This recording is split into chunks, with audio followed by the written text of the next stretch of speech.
Hey, good evening to you, everybody. How are you? It is good to see you. It is good to be seen by you. I, of course, am the one and only Bill Silly, aka the Dungeon Delver, coming to you live on a Wednesday evening. And boy, howdy, do we have some fun for you guys tonight. Here in just a short amount of time, we're going to be having the one and only Kyle Schuant, my co-host from Down Under. Better believe it. He will be here running his tabletop role-playing game Conflict for you guys. And yours truly, that's right, I'm going to sit back. I'm going to let Kyle drive. He will turn this car around if you kids don't behave yourself, so make sure you do that. But anyway, so if you're new, if you're just stopping by for the first time, welcome to the program. And I'm glad you're all here. I'm glad you're all here. Whether you're watching on stream, whether you're live or you're catching it later, it's good to see you, and I am glad you're here. We are currently, let me see here and bring up this thing. Ladies and germs, we are currently at 5,067 subscribers, and I couldn't appreciate it more. Trust me, I've tried desperately. But no, all kidding aside, thank you all very much for your continued support on the show. And if you haven't already, please click the subscribe button. Please click the bell icon for notifications. Leave a comment down below. And if you like the video, give it a thumbs up and tell us what you liked about it. And of course, this live stream is brought to you by our friends at Hellabard Games. Hellabard makes the kind of adventures they'd like to play, whether it's for Castles and Crusades, for 5th edition, or for the OSR. Old School is in play at the table with Hellabard Games, and you can check them out at DriveThruRPG or on their own website, hellabardgames.com. We've got it. This is hump day. So if you're humping, this is the day to do it on.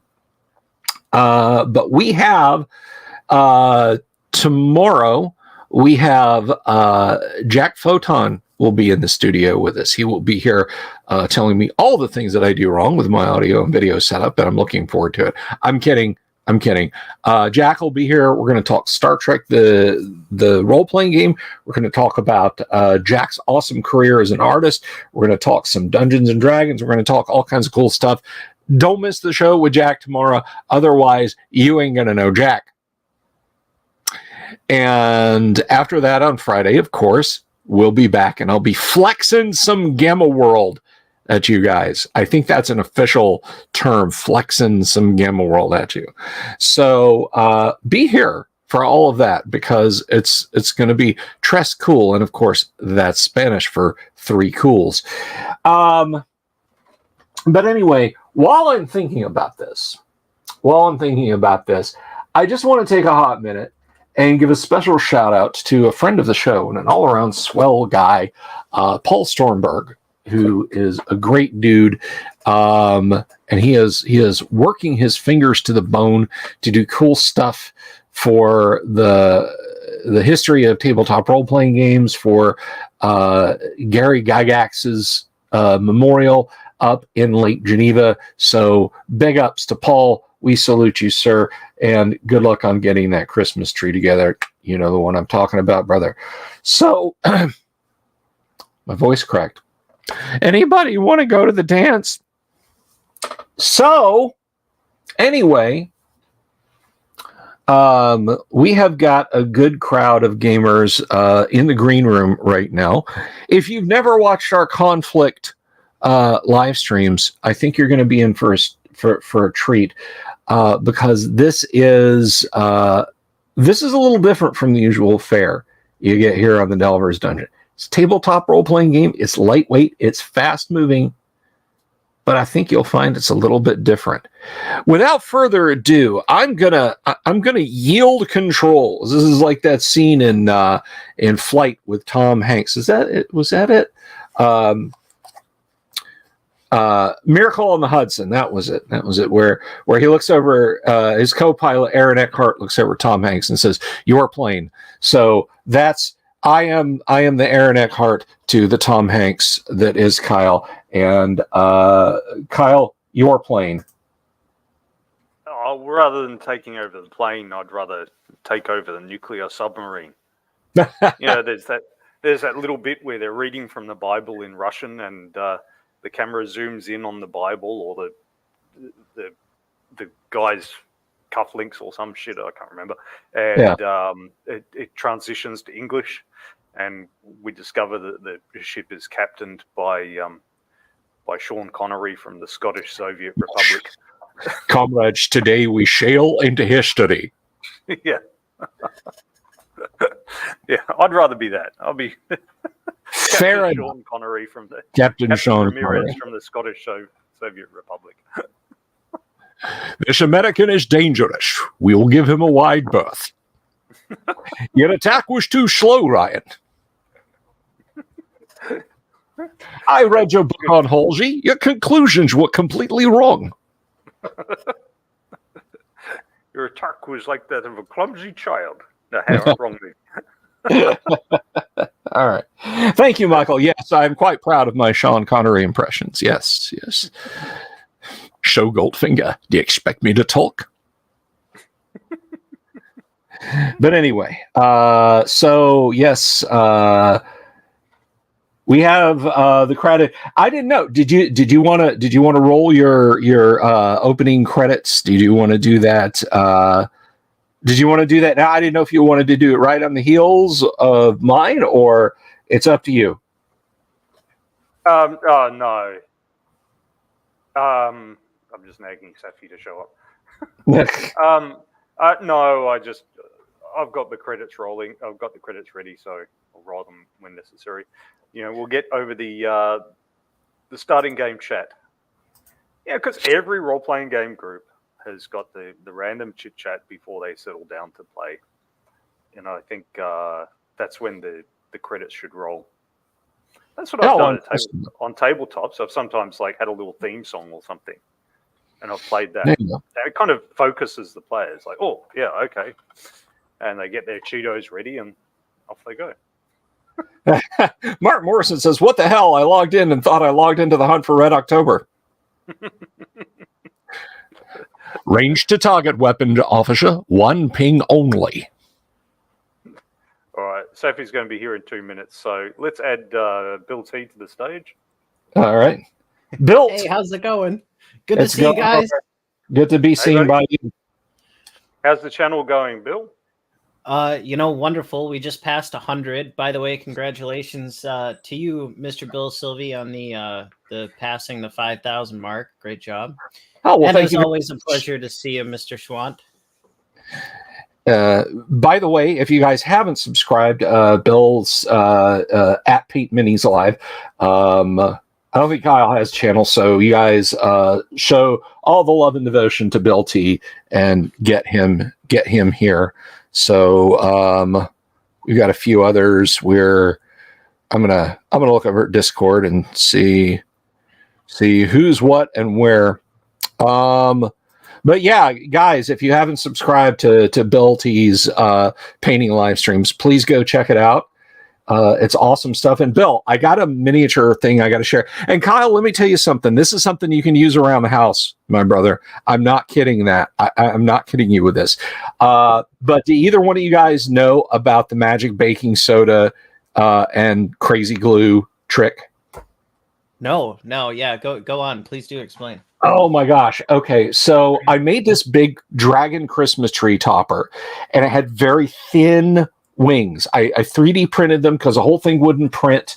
And so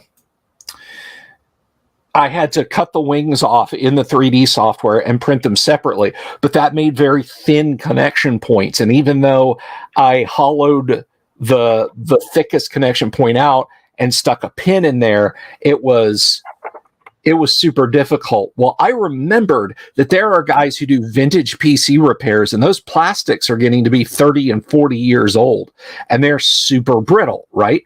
So I saw on one of those resto channels a dude who would sprinkle, like he'd smear super glue onto the two parts to stick together, and then sprinkle baking soda on and stick them together, and it turns into like an instant metal hard lattice of plastic. Like, it does not dry. It becomes dry. Like, you can't touch it and feel the wetness of glue. The minute you push those, you've got like seconds to act once you sprinkle the baking soda on, because it's apparently making, like, out of the baking soda crystals, it's making a lattice with the glue. And so I did that So with is the that dragon.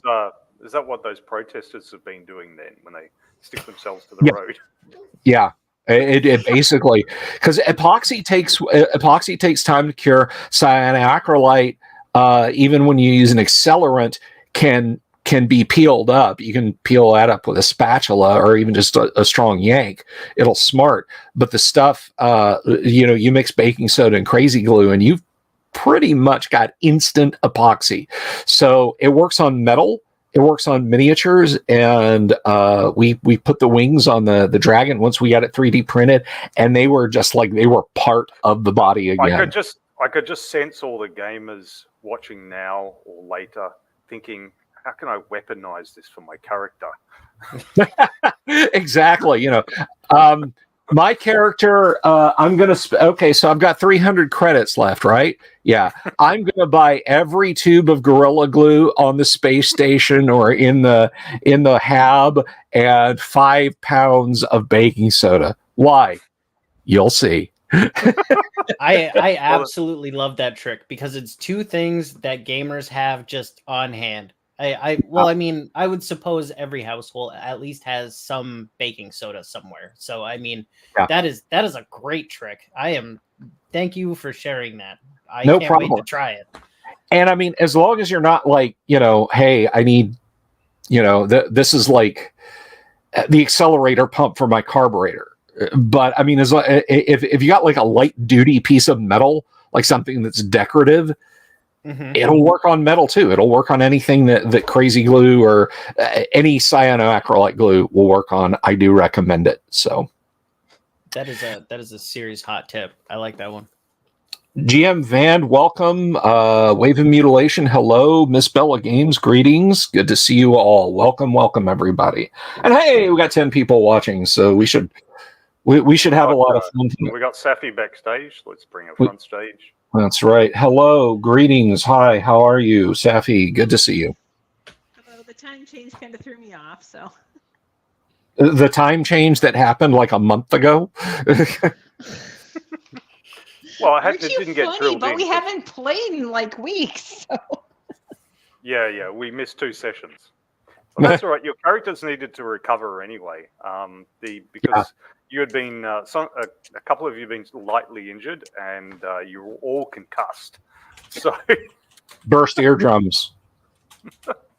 Yeah, because so for those who didn't watch, there was a little incident where they were inside a building, and there were some insurgents on the top corner of the building with a machine gun on a tripod. And so they went and they just planted some explosives underneath them to do them off. And I said, how big do you want it to be? Do you want it to be, because like a hand grenade or whatever size, because it's directed, it will be sufficient to blow up the tripod and to severely maim, if not kill the guys on top of it. And she said she wanted it to be as big as a mortar bomb. So they to specify, you said it was concrete, so I wanted to make sure we took it out. Well, I didn't say it was like concrete 6 feet thick or something. It's Okay, so I've you never did served take in the it out. military, so concrete to me says you need to go big. I did like the mechanics. I did like the mechanics though. The explosives mechanics, is that new for the next expansion, or is that already in No, it's in there. First book too? Really? Okay. It's in there. The only thing that's not in the rules as it is the thing of like a directed versus undirected distinction. But from where you guys were, it makes no difference whatsoever. Sure. I'm sorry, I'm going to keep poking you for an expansion. I love the game, not going to lie. I've been working on the explosives one, but as I was saying in Discord, a lot of the stuff that I'm writing up now I don't want it to be an instruction manual. So Right. on whether it be explosives, which I don't have great knowledge of myself, nonetheless, and same for insurgency and crime and stuff like that. I don't want to be too inspirational. I want it to all be imaginary, nice and imaginary. Right. Yes. And I don't want it to be an instruction manual for governments either. So, A work of fiction. Right. yeah, purely a work of fiction. Maybe not Tom Clancy level fiction, but See, Gary could be glib and say, well, if you think Dungeons and Dragons is real, you should try to spend the gold. Kyle's kind of walking a slightly narrower path there. Oh, if you think conflict is real, try using... Oh, no, wait, no, don't try that. Don't try that at all. I'm going to insist that you not try that. no, I think as long as you just try it on yourself, that's fine. It's like the discussions I had with Bill while I was writing it about weapons caliber and the wounding effects and all the rest. In most of the literature, medical literature and so on, you find there's not really any mention of caliber. It doesn't really make a hell of a lot of difference. Where it does make a difference is if it strikes through body armor. And there it's more of a function of the weapon's speed, the total energy involved. Because like a punch or a kick maxes out at about 100 joules of energy. When you get to bows, it's like 200 joules. Crossbows is about 400, from memory, about 400 joules. And then pistols and so on, like 600, 800. And then you get to rifles and it becomes 1800, 2400 joules of energy. It's just this big step up. And so that's why, you can have the Kevlar vest and some light caliber handguns and that will just sort of thump into it. But the rifle round just goes through the thing. I shared in the Discord, there's a great channel. They call themselves Garan Thumb.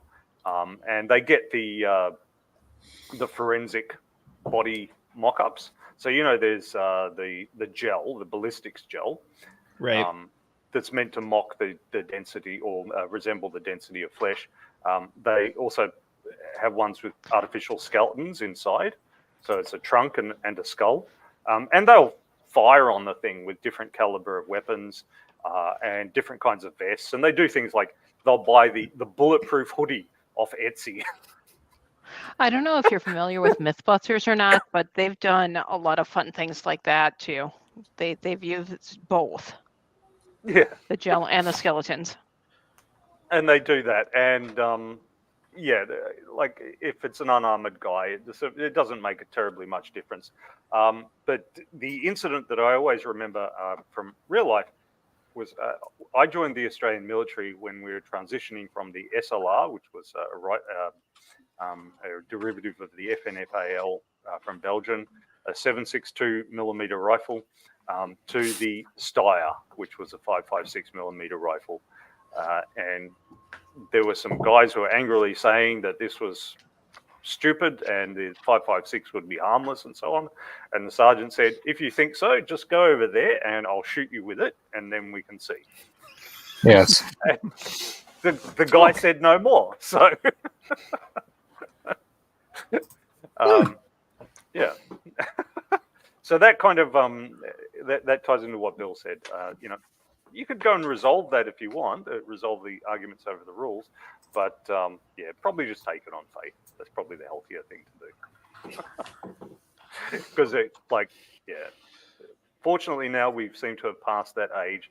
There was a period in the late 90s, early 2000s where the internet was full of such delightful arguments as 9mm versus 45 and long swords versus katanas and all the rest. Katanas always win. Katana can cut through a long sword. And Katana can cut through a tank. yeah. Great times. But that's why the GIs collected them. They knew how powerful mighty Hanzo's steel was. It had nothing to do with the fact that GIs will take everything that's not bolted down if it looks neat. Pretty much, yeah. So, But yeah, there's that channel where they shoot at those things, and most entertainingly recently, they got a tank to fire at one 76mm gun, Whoa. and they had a Whoa. high speed camera that was filming that, and basically this artificial torso, it just behaved like a liquid. It kind of splashed out and then came back in, and then they went over and they're like, oh, there's a bit over there, and and then next they stepped it up to a 120mm gun, and fired that at the next one, and they went over and they went, hang on, is that a bit from it? Oh no, that's a bit from the last one we shot. Until they went to an actual artillery piece, a howitzer, and then they fired it at about 50 yards or something, and so they're going, oh, I guess this counts as direct fire. And it was just pink mist, basically. Yeah, it was pretty hilarious and ridiculous, and I'm glad it's nice and fictional, just playing around, just toys. Let's keep it as toys. Big nice explosive toys. Yeah, well, they're the best kind. Right, I guess. Yeah, I suppose. I mean, what did every kid do with firecrackers? You get you get a dozen of them and duct tape them together and then light them and set them off together, right? Right. That's why firecrackers are banned in my state. Or banned for private use. You need a special license. You actually took them out of the package. You just didn't know where to cut it to pull the fuse out to just let the whole thing go together. I don't know. I don't have big memories of that. But I don't know. My brother and I used to just slightly bury them underneath the dirt, so playing with the little green army men looked more realistic when the bombs went off. Yes. On the 4th of July, I found out that me and some friends, we took an old lead pipe, and then we had those old stick sprinklers, the ones where it looks like it's dipped in something and it's just got the wire wrapped around it, at the end. And we found out that you could use electrical tape and glue packages of these things together to assemble something that looked like a mortar. And you can bring one up out the end, light it on fire, and then throw the rest of the sparklers down the tube, stick a golf ball in it, and you can go through sheet metal with the golf ball, like an artillery piece. It's insane. Wow. In Minecraft. Okay, don't try that at home. In Minecraft. That was just a hypothetical. In Minecraft. Yeah. I also remember back in the day that I was kind of ticked off as a wee lad at the Boba Fett action figures jetpack didn't actually make him fly, so I just taped a bunch of bottle rockets to the back of him. Hovered at about 5 feet before he started blowing up. Oh, that's cool though. Now in Minecraft, I would very much appreciate it at this point if anybody out there could super even $5 or $6 to cover the monetization that this video is not going to get. So that's why I call it firearms and not the other word. Firearms is the more technically correct term, and also most social media is too retarded to ping it. They don't recognize it. Of course, now that you've used the R word, we're probably going to get dinged for that. Yeah. Well, yeah, there's that, but that's a good cause. It's all in a good cause. All right. Credits.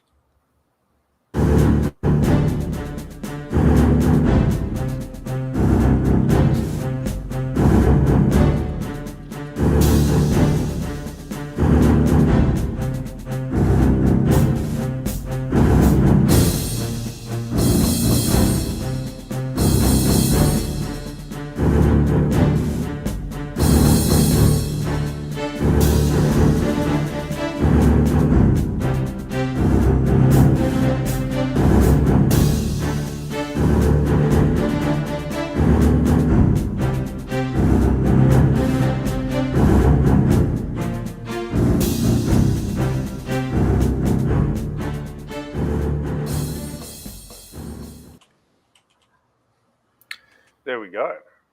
All right. The characters. let's run through an intro of the characters for those who don't know them. We've got Safi's Ellen Sumuwata. Tell us about her, Safi. Well, I'm the one that apparently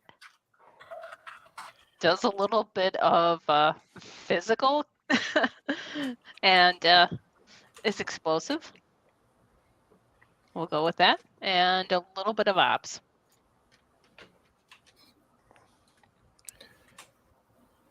Alrighty. Trying to save bills without the supers. Bill Sylvie. I am a raconteur. I am a shaper of dreams. I wanted to be the first kid on my block to get a confirmed kill. I wanted to go to far off exotic lands and meet interesting people and shoot them. My character is responsible for being the glue that holds the gears together of this little band of government contractors. So that is essentially my role, is being the person who's absolutely prepared in the event that something goes completely sideways and responsibility needs to be taken.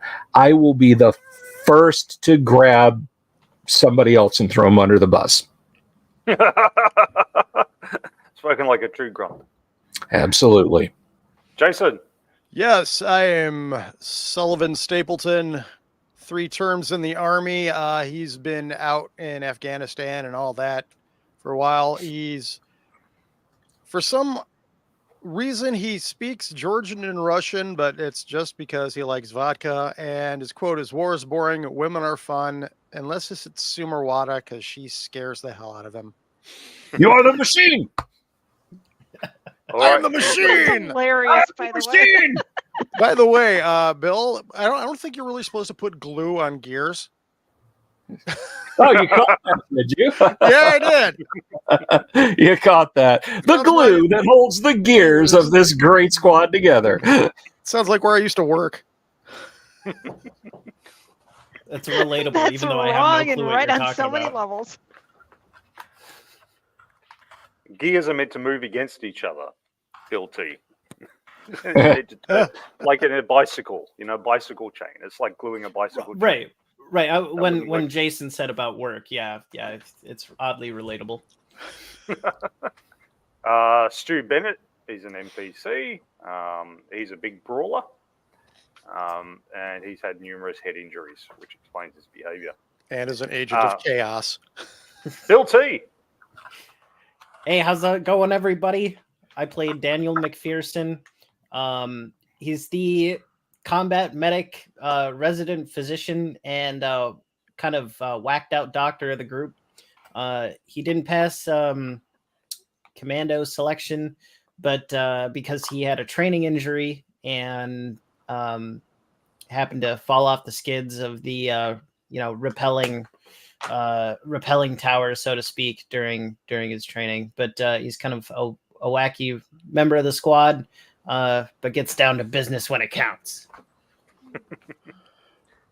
And we got Ration Stone here, normally played by Doomsword, but he's absent this week. Ration Stone is good with firearms, and he's pretty good out in the field. He's got a degree in chemistry. He's a lieutenant, but he keeps not taking charge. He lets Bill take charge. Warren Brown take charge, with the results that we've seen so far. So, with the results you've seen, hey. I have led this squad to glorious victory over the insurgent forces, man. Someone needs to play a character called Sylvester as soon as Kyle kills everyone his way from the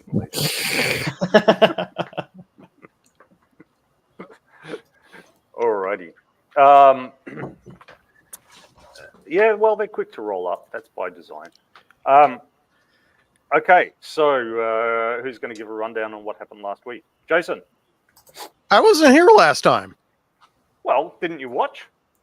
Yeah, I did, and I got blamed for bad spotting. Yeah, Well, if you were just watching, then you can give an objective rundown. Then good. Objective. I got blamed for somebody else's role. That's not going to be objective. No, Always they blame the player who isn't there. blame the guy he's not there this week, so it's my turn now. Yeah, well, it's either that or you get to be the Polish mine detector. So if you're not there, then that's what happens. Okay. They went out, I believe, to the place where the meeting where the original ambush was planned.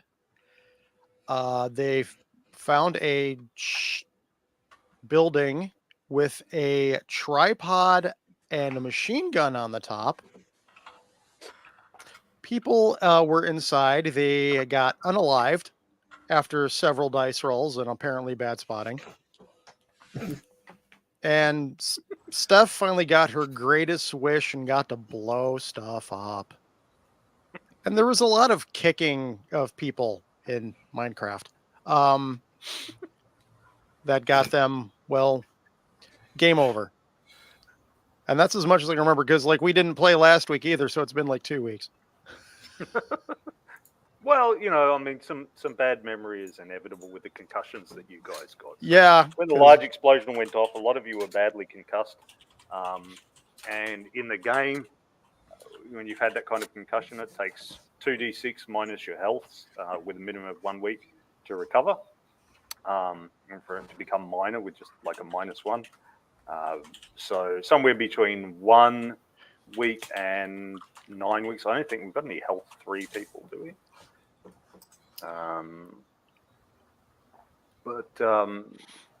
Oh no, we've just got Stu. Oh, Stu and Stapleton. He's health 3. He's a super tough guy. Yeah, but so the average would be a few weeks, and actually the real world average for recovering from a severe concussion is 10 days. 80% of people have recovered in 10 days. Or sorry, 80% in 2 weeks. The average is 10 days. So that works out pretty well. So you guys have taken 3 weeks to recover from your concussion. Some of you recovered a little bit earlier. Some might still be feeling a little bit woozy, occasional headaches, and blurry vision and stuff. But you know, not anything that falls within the resolution of 2d6. So it can be safely ignored.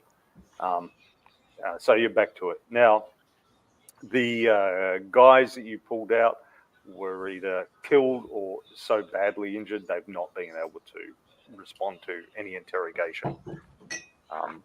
Because you threw a flashbang in the room, you shot at some of them, you kicked some of the others, then you dragged them out, and then you detonated a large explosive close by them.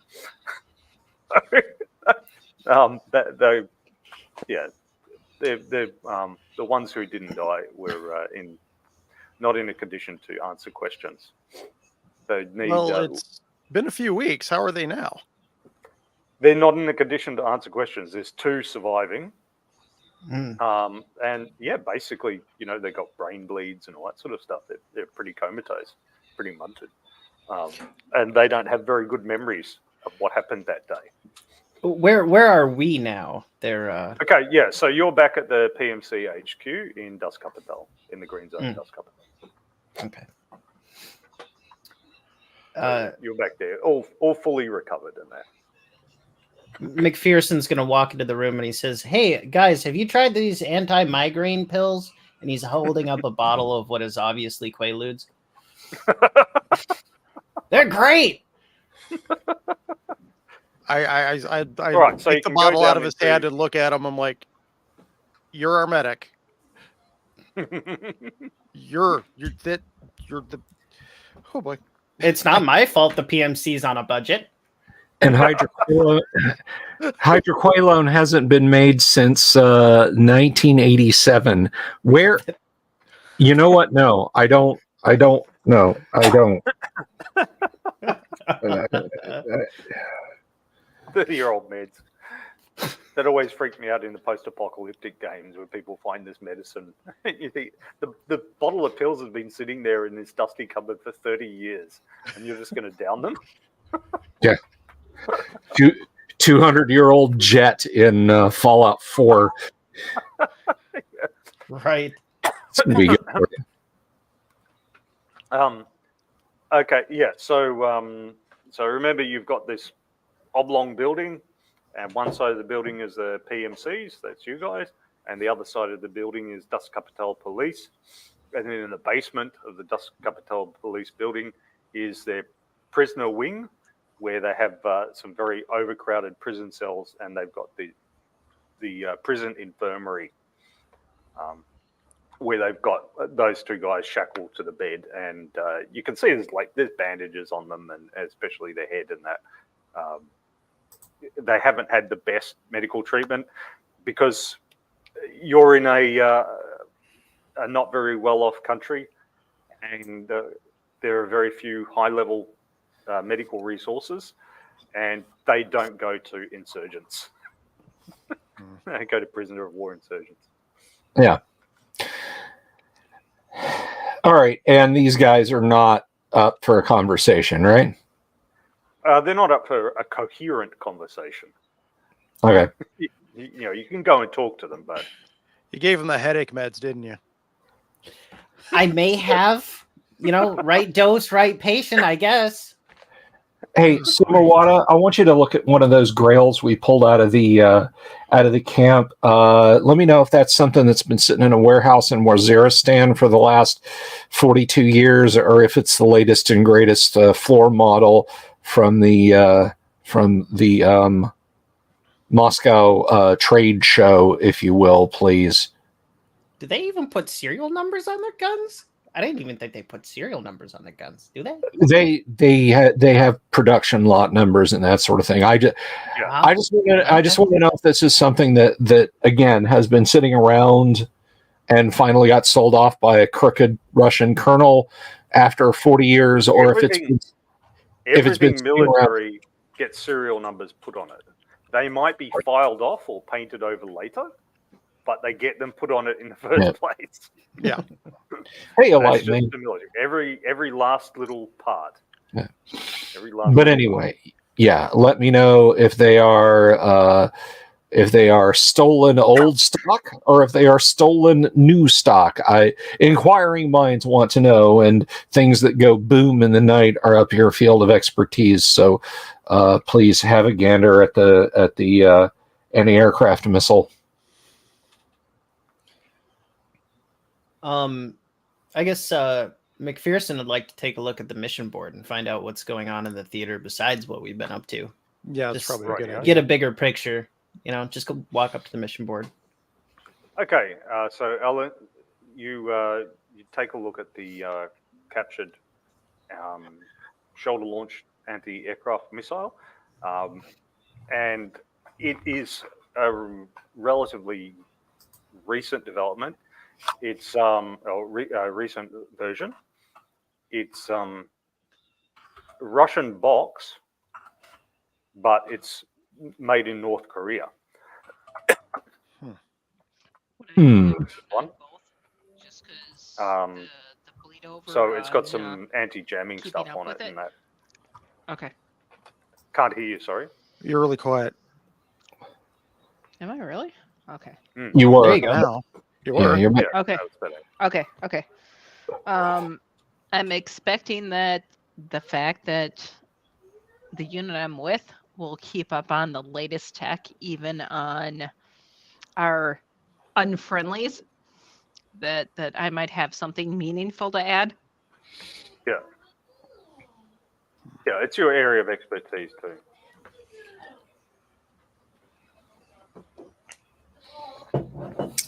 So what can I share?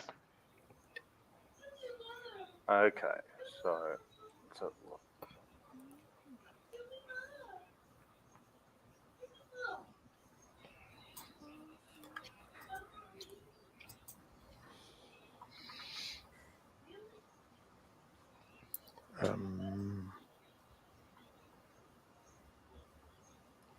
Did we lose her? Did we lose you, No, Kyle? I'm here. No, I'm still here. Okay. Okay. I don't.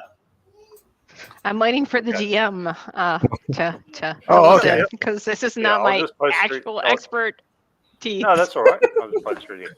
This is what they've got. I'm posting through Bill's thing here.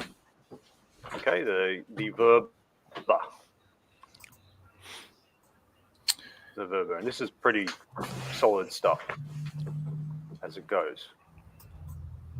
So it's the Russian boxes. So it's obviously come from Russia, but it was manufactured in North Korea.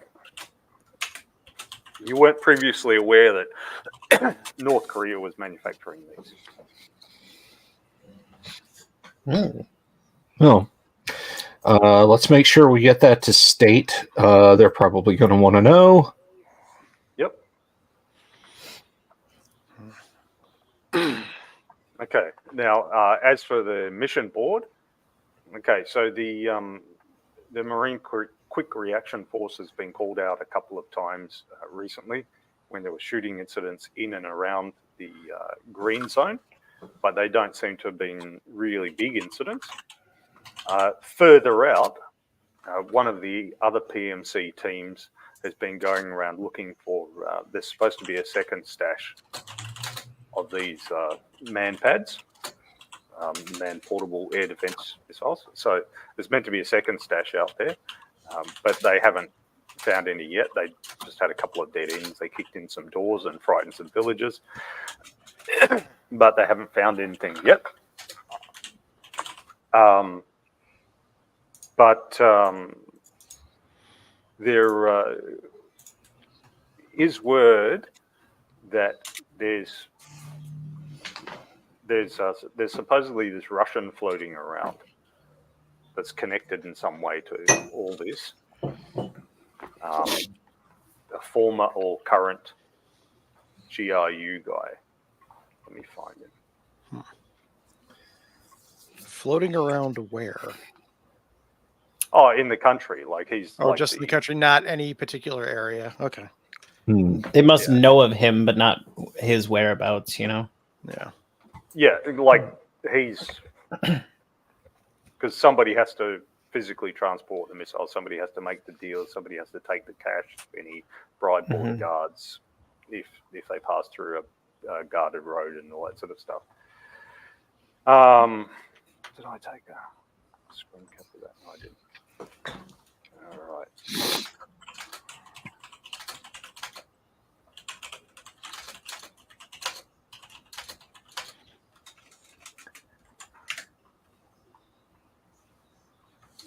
Let's find the space. All right. So.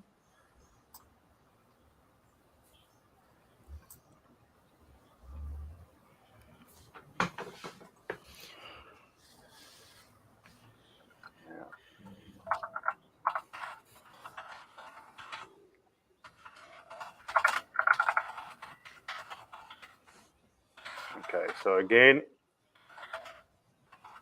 this is the location that you're looking at. I can share that as a screen as well. Please do so.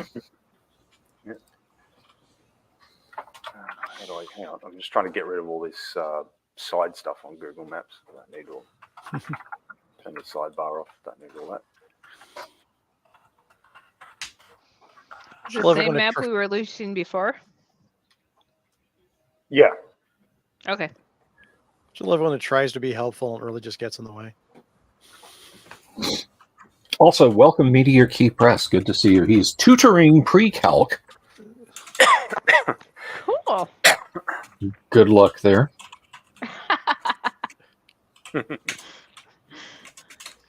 If he's good, maybe I'll have to use his services for my youngest. Okay, so that's the area that you're looking at. Now, for reference,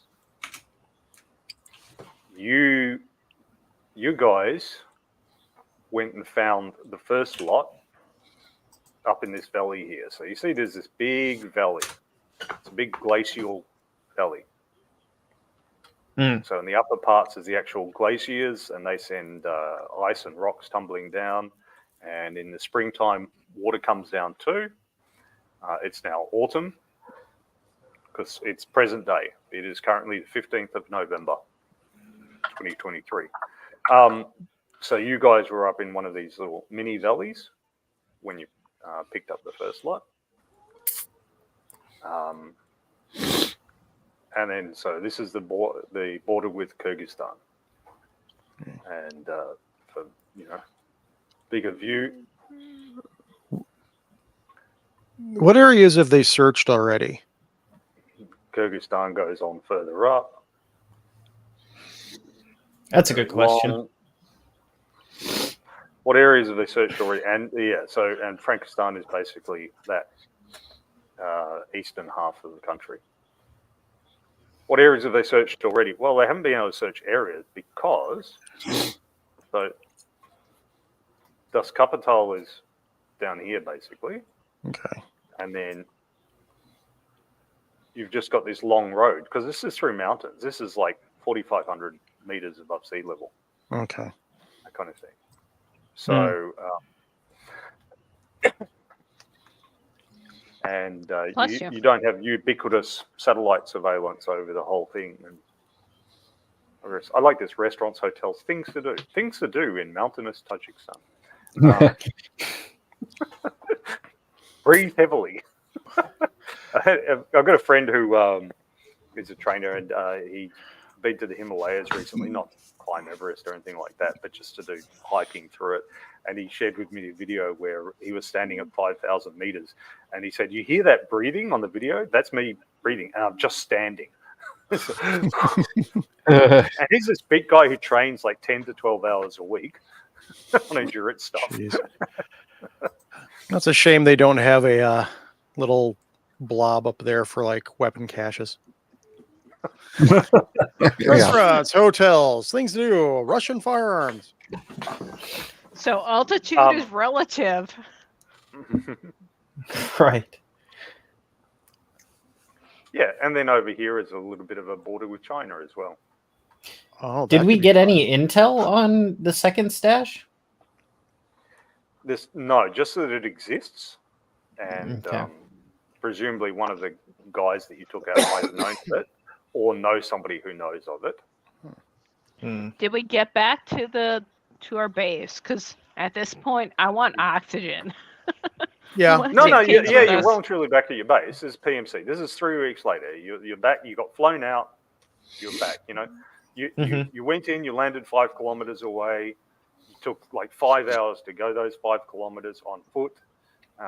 Then you assaulted their little stash. Took those guys out. Blew up most of the missiles in place. Took 1 or 2 with you to check out later. Took the non-deceased guys, prisoners with you. When the chopper came and rescued you out, it took you back to the PMC headquarters, and you spend the next 2-3 weeks recovering. I would recommend that we get oxygen tanks so we have an even playing field. Since we're not allowed rebreathers, apparently. I was going to ask, just before he causes more trouble for us, where is Stu Bennett at? Is he still with us? Yeah, he's still with you. He hangs around in the PMC. He spent a lot of time in the gym, punching and kicking the punching bag. Fair enough. Give him the headache pills. Right. I approve of that. He occasionally goes out to bars in the green zone. Hey, Stu, take 2 of these every 6 hours. When it's empty, let me know. Yeah, it's a protein supplement. It's a protein supplement. It's made out of creatine, buddy. Yeah, there you go. 100% creatine. He takes them and looks at them and goes, even I know, he says. He chucks them in the rubbish. I'm going to do something different, and I'm going to say, oh, yeah, I heard about these places you want to visit, the bars with the ladies.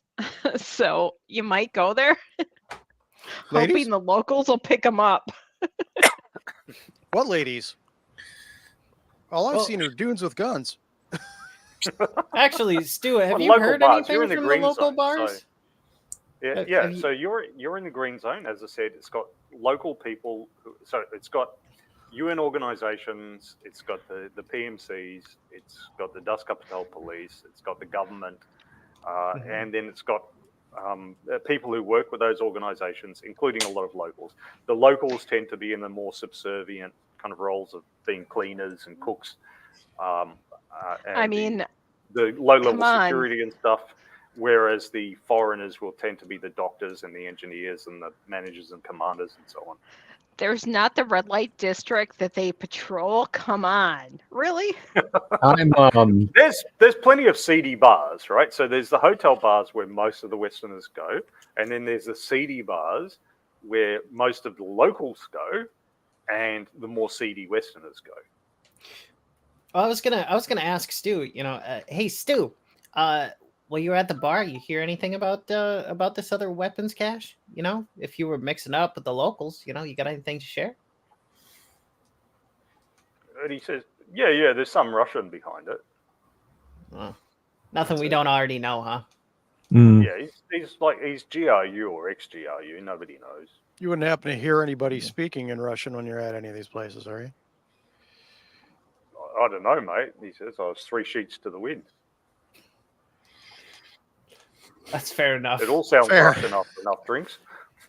This is true. Oh, this. I speak it too after a few drinks. Russian you or don't. German, huh? He's a I'm gonna- polyglot.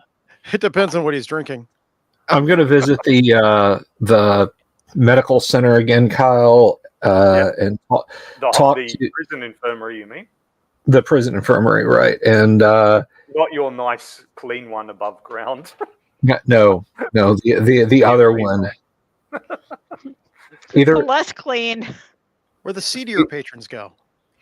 either one of these either one of these able to say anything even approaching coherent. Okay, well, you go and you make basically a reaction roll. All right. 2d6. Has anyone got interview skill? What skill? In interview? No, you haven't. The closest I don't think is so. McPherson with leadership. He's like, I command That's you why to it's tell being me. funny. And Stu Bennett with intimidation. Yeah. I could just understand them if they speak Georgian or Russian. Let's That's see. Just a moment, Kyle. So it's 2d6. Yep. I got an 11. Excellent. All right. So you look at them, and one of them is obviously a local just by his coloring and all that. The other one, he has similar coloring, but he's got kind of bluer eyes. Now, you do get that from time to time here. Coloring isn't skin tone. Just clarifying. But yeah, you do get that here from time to time, but it's unusual. This says to you that he might be from out of town. Because he's got kind of olive skin and he's got dark hair, but he's got blue-green eyes. Okay. And the eyes, the whites of his eyes are white rather than that yellow that you get in the Central Asian. Okay. So I asked the doc, can he talk? Yeah, he can talk. All right. It's a rough situation you're in, my friend. He just looks at you. You are they treating you okay?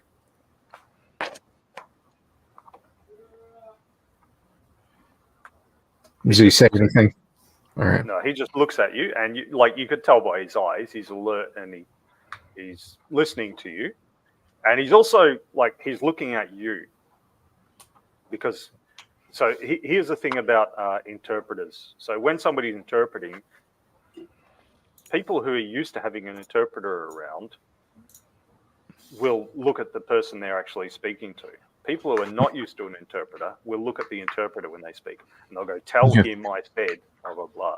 But he's looking at you as if he's used to having an interpreter around, which you wouldn't really expect from some Tajik peasant, from some Pamiristan, goat herder.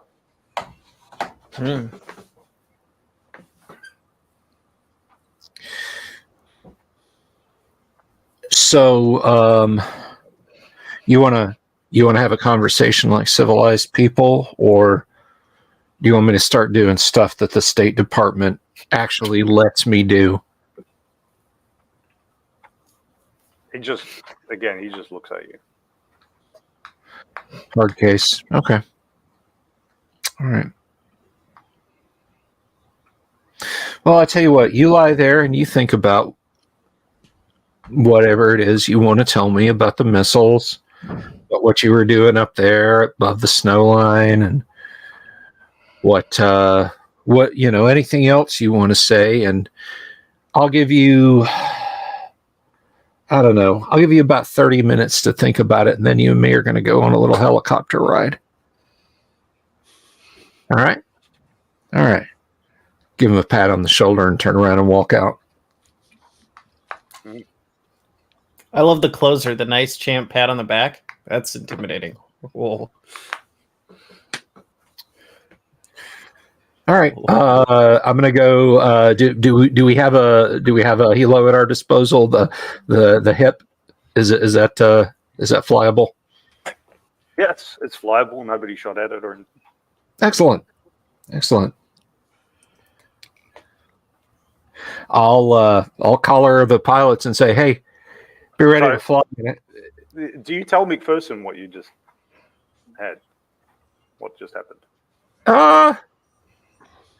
Yeah, I'll let McPherson know. Okay. So McPherson, because you've got I've got the right one. Yeah, because you got the Russian and the Georgian. So You mean Stapleton? Yeah. Stapleton, yeah. There you Stapleton, sorry, yeah. Stapleton's got the Georgian and Russian. Yeah, you got the Georgian and the Russians. So because you got the Georgian and the Russian, knowledge of the language implies some knowledge of the culture and so on. And former Soviet Union, they move around. There's kind of Russians, people of Russian heritage, basically in every former Soviet country, basically running them. Right. The ethnicity just spread because they just colonized. It's just like you get people of Caucasian French heritage still running things in the old French colonies, or Belgians or Portuguese or whatever. They won't be 100%, but they'll be similar, so it'll be connected. So Stapleton will know that if this guy isn't a local, he might speak Russian. Yep. Then you can speak to him directly, which might be. McPherson will look over at Jason and say, "Hey, if you're gonna have a tough conversation, maybe you want to give this guy some of these anti-migraine pills." Not just yet. I kind of want him a little bit sharp. He's trying to clean the spaghetti sauce out the side of the bottle from the trash can. I want to be able to have him talk, not mumble. Fair enough. Well, maybe give guidance on different dosages.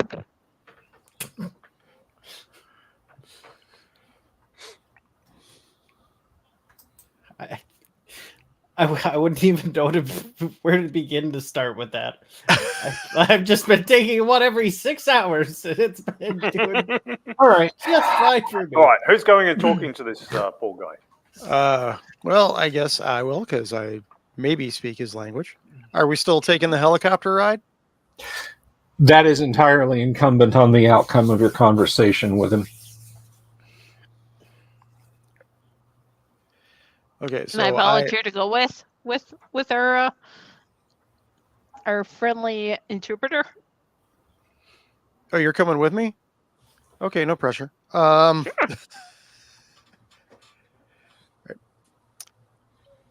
I sit down and put on my best friendly smile. I'm like, so how are you doing today in Russian? He looks a little bit surprised by that. I watch him. Yes, he's very surprised by that. You catch him unawares. I just did a little reaction roll. And he replies in Russian. Make a roll to see if you can pick his accent. Okay. I'm watching all of his facial expressions.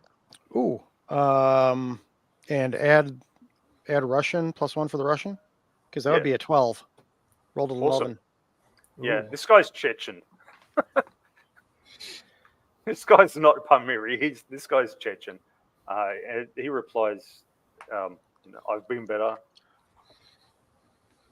I could say that. I mean, you'd have my friend here to thank for that. She loves stuff that goes boom, and apparently she would also like to know where you happened to get such fine quality goods. Yeah, so Alan, looking at him, because of your observation persons, you can see basically he seems to have been most startled by hearing Russian. So you get the impression that when you came up and started speaking Russian to him, it's like, oh, they must know more about me than I thought. My cover must be blown already. Damn it, that kind of thing. No, I'm giving him the resting female dog face. Yeah. I'm just saying that's. Thank you for avoiding the demonetization word. Oh, In we're Minecraft. so far In past Minecraft. that. In Minecraft. I'm just saying that's the impression that you get. That the reason he's just replied in Russian and he looks so freaked out is that when you guys spoke to him in Russian, he just took it mean, oh, okay, they must know who I am now. I must have been broken. So I'll give Jason a look like, yeah, we're on him. We got this. Yeah. So seriously, we would love to do to shop where you happen to get those goods. So like, do you know if there's any more around? Okay, so he tells you his name is Ramzan. He had some Tajik name, but his name is Ramzan. Okay. And he doesn't know where the other bunch of missiles are. He says that there's a Russian guy going around, but they just call the Russian guy. They just call him Zalbek. Zalbek. Zalbek. They call him that because basically it's a Chechen name, which comes from Arabic zawar, meaning pilgrim, combined with the Turkic military title beg, meaning chieftain or master. So in other words, a wandering master. Can I pick up on that because I speak Arabic? Yes. All right.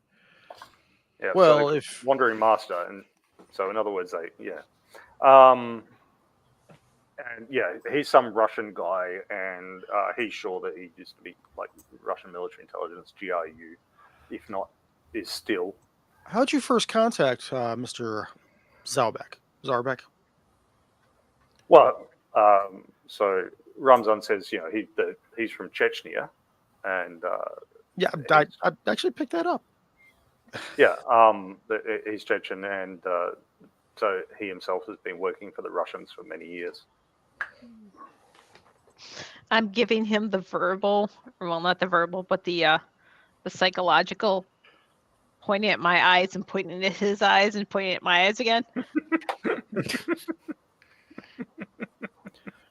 She's doing the Pacino meet the Fockers face. I do that with my kids. I like watching you. How well does it work for you? Oh, pretty well. Pretty well. Some things get passed on with the kids. What was it this morning? I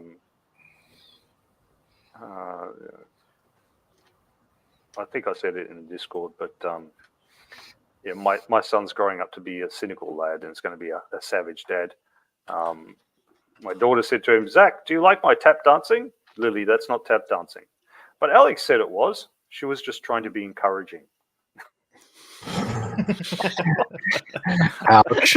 You Wow. get to be the good grandpa.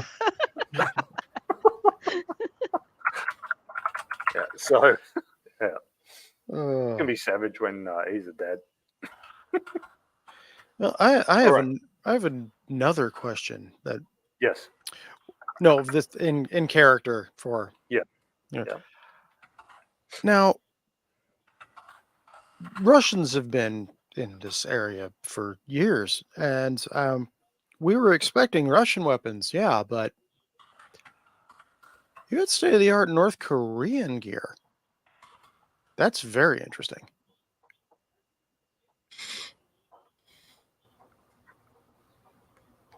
Said, yeah, I think we're getting the second grade stuff here, because the first grade stuff is going to another conflict that's happening at the moment. Well, that's the second grade stuff. You be talking about? So the I think we're getting the second grade stuff here.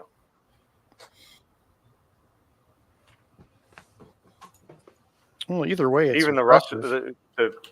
even Russia's taken on the Western practice of outsourcing. So, where is the first graders going? To that other conflict, way to the west.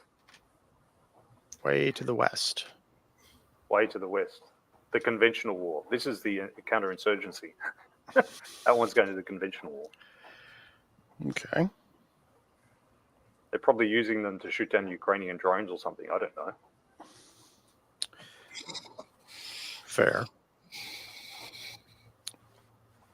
So, how did you first contact Mr. Zorbeck? Because we would definitely be interested in acquiring some gear like this. He contacted me. He did. Yeah, he's Un- like me and my team. We've been, Okay. How did we he were do that? we were brought here a couple of years ago and told to get involved in the insurgency. And Okay. Did he contact you in person, via phone, email? no, he's just my handler. He's just your handler. We don't do email out here. Oh, Or true. phone, Or phone. because you guys intercepted otherwise. Well, again, that would be my friend here. She's quite skilled at a lot of things. Giving a interrogated implication.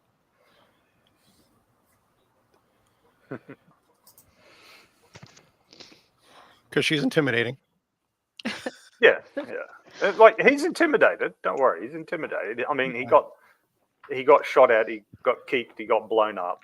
Yeah, so And he's waken up 2 or 3 weeks later, semi-comatose with a horrible headache in a prison infirmary, and down the damp and corridor with flickering fluorescent lights, you can hear the moans and cries of 30 people crammed into a prison cell designed for 4.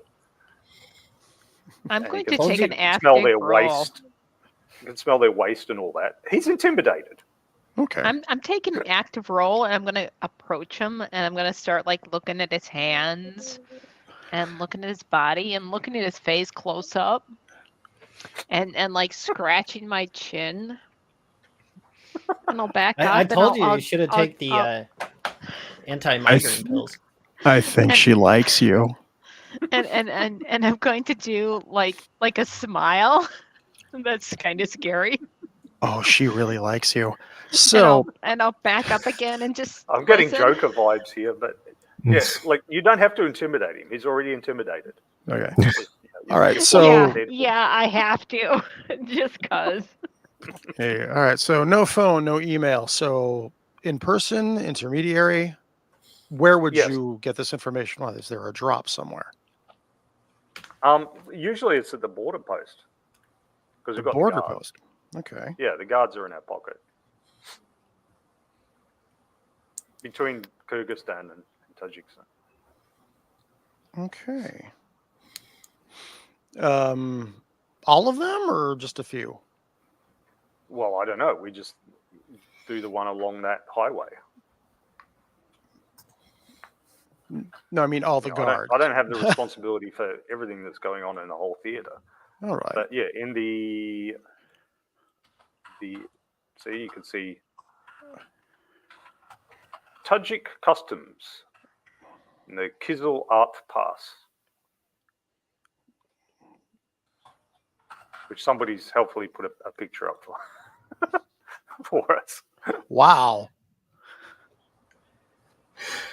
You've done so much development on this world building. I'm amazed. Yeah, Kyle actually went just east of Waziristan, just north of Waziristan, just east of Afghanistan, and actually built this wooden. The guy will stop at nothing. I mean, I thought I was. Look, I didn't build it, but I did visit it. You know, that's where I've been the last couple of weeks. Yeah. There you go. I needed to take these 3 photographs. I thought I was on top of it with my dwarven forge and painted miniatures. I got nothing on this. Yeah, this is class. This is like when Kubrick faked the moon landing and shot on location. In the desert in New Mexico. He wanted the verisimilitude to be so high, he insisted they shoot the fake moon landing on location. On location. Okay. All right. Well, rest up. Well, we might be talking again soon. Thank you very much for your cooperation. Right about then, I'm gonna walk in, big smile on my face. Who's up for a helicopter tour? I'm going to respond, apparently all of us. I'm going to look at Jason character. I'm going to say, give him a thumbs up, and I'm going to look at the our prisoner of war, and I'm going to say, yeah. Okay. What? Oh no, I think he needs to rest up for a little bit. He's got a date with Allie here later. All I right. get a big smile on my face.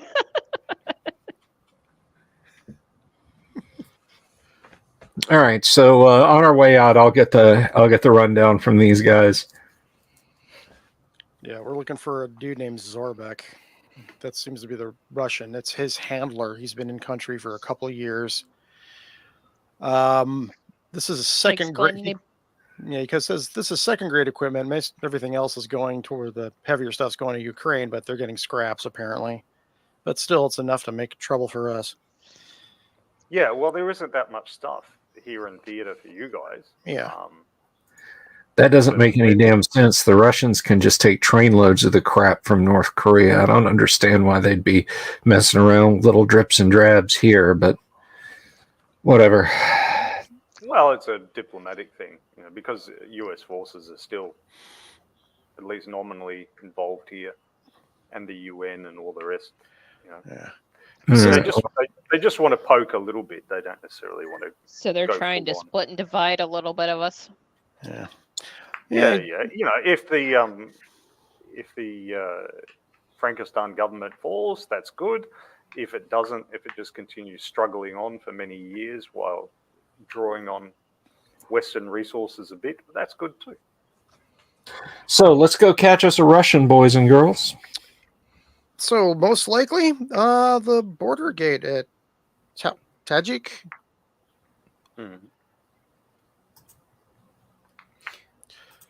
Well, Yeah, I'll get the border guards borscht are in our ready. pocket. Yeah, it seems where they make their contact with the Zorbek. I can get some borscht ready. Maybe, the scent of it will draw him out. That's not how that works. Okay, fair. No, that is so not how that works. You need one of these, and I just pull out a bottle of vodka. Where did you? will get 'em. You know what? Never mind. I don't want to know. UN Green Zone. Come on, man.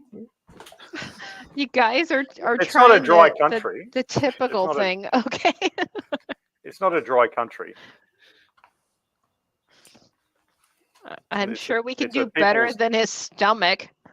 It's the People's Democratic Republic, so it's not a dry country.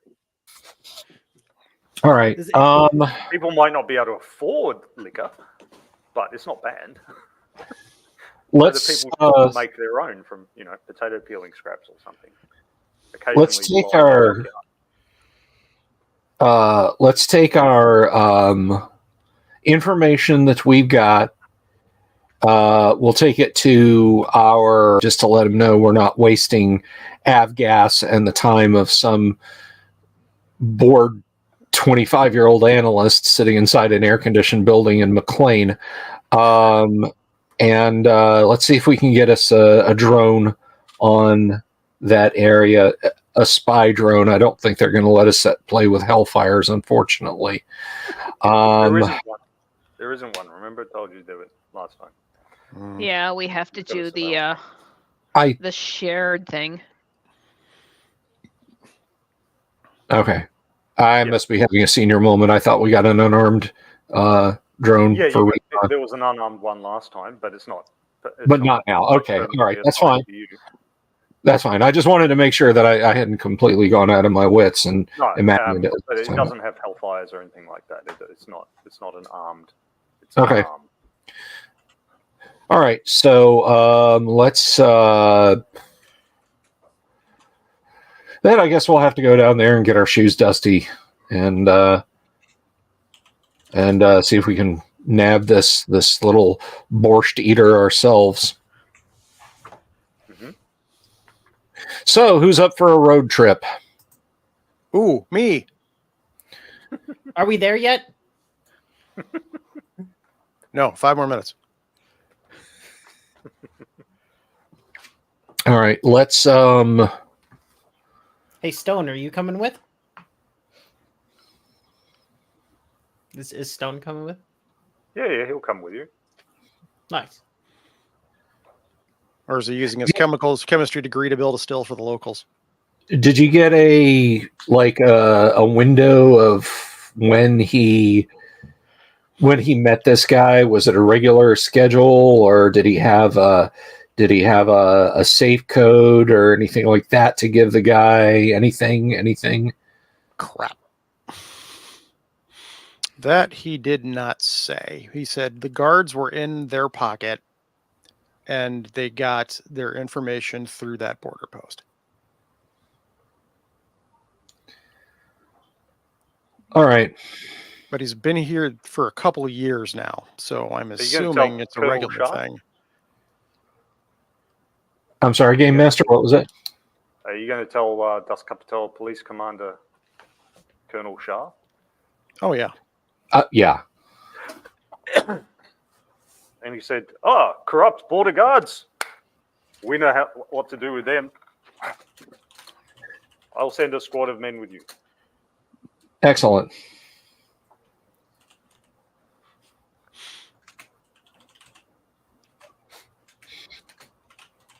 All right, so you get a squad of Das Kapital. They'll follow you along in a truck. Okay.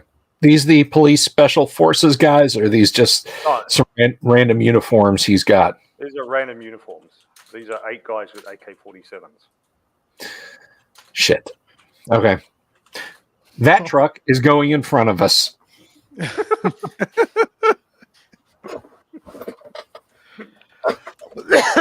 After you. All right. Same loadouts as when we took our little mountain climbing trip. So we're in the middle, and the rest of the group are in the rear. Less plastique, though. I think we're going to need a little bit less of that. So, and more of our hearing. We can have the same amount of plastic. Just tell me not so much. I mean, you told me go for it, so that's what I did. How would you have the same amount of plastic and you say not so much if you're going to use the same amount? You're not listening to him anyway. All right, let's ride. For 3 days after that, I was sitting around base here going mop, mop, mop. Yeah, my All right. headphones are actually helping me role play It's- because there's this high pitched whine in them. It's about 240 kilometers driving through the mountains. And it's fairly slow driving. The engines don't work very efficiently at altitude. So yeah, you burn along these roads through these passes. You go along through these arid lands, past this lake, which is a hydroelectric dam. Keep going along. Roll for wandering monsters. Owl bear. There's an owl bear. It's in a T-55. Crap. Is it monsters or adversaries? That's a bit Cinnabar, isn't it? Yeah. I'll be able to T-55. World of Cinnabar, owl bear in a T-55. I'm sure Raven's sitting at home in Seattle, just absolutely glassed off his ass. Go, wait a minute, I know what I'm going to write about. Owl bears and T-55s. If you guys don't know what we're talking about, you gotta catch an episode, or we'll try and convince Kyle. If you guys will throw Kyle a super, we'll get him. We'll get him talking about Raven and Cinnabar one of these evenings. Not tonight. All right. Yep. Roll for random encounters. Oh, you want me to roll for it? Yep. Well, you're a Supers fearless leader. Supers never end well for the party for some reason. A 3. 3. Okay. Nothing happens. Your first few hours of riding along, and then a second. So you reach the lake, and then the second one. Oh, then we got to roll on the water encounters. There could be Nixies. They could want to trade us for precious gems. Nice. That is a 5. No, Nixies are bad. They would start singing songs, and we'd all wind up enslaved. Which some of you might dig that, but let's not. In Minecraft. In Well, the Minecraft, rest of yes. you, I should be okay. I should be immune. And Operative everybody- words being should be. We're gonna have halflings. I put it out there. We're gonna have halflings in a Tunguska. Shit. A crew of like 20 halflings working inside a 2S6. All right. And Tiflings just to re-roll those ones. Oh my god. All right. Yeah. You're going along. You see a UN helicopter go flying across the lake. I shoot at the bird. You can if you want. It's a UN helicopter. You can start an international incident if you wish. I put my hand out to Bill and I say, "No, don't do it, but dude." My hand was already out the window. It wasn't even a black helicopter either. It's a white UN. Alrighty. Yeah, you go along. All right. So you're not bothered along the way. You go past Markansu. You go through that little town. It was The not far bustling off the metropolis that. Yes, the bustling Yeah. metropolis that is Markansu. I would love to see a Google Street View of that place. There's no Google Street Views of anything out here. Dang it. But We'd be remember, lucky this if is there's an a alternate. single bar there. There's an alternate history here. So the whole of eastern Tajikistan is more populated because it's own independent country. So it's more Okay. populated, and they. I'm pretty sure developers there's a in and stuff. Dollar General out there because they're everywhere. There's always a Chinese cheapie shop, as we call them. Yeah. You know what I mean? The shop that's got plastic stuff from China. And Yep. it's like- Although I guess out here it would be a Piastar General, but Yeah, star. Yeah, but the stuff's made in That's China, good. isn't it? That's good. no. The stuff sold here is made in Idaho, and everybody bitches about the quality. This is too good. Look how good this is made. It will never break. There's How an are we extra supposed to sell 50 more of cents. these? All right. So you come rolling up to Tajik's customs. And you said there was no street view.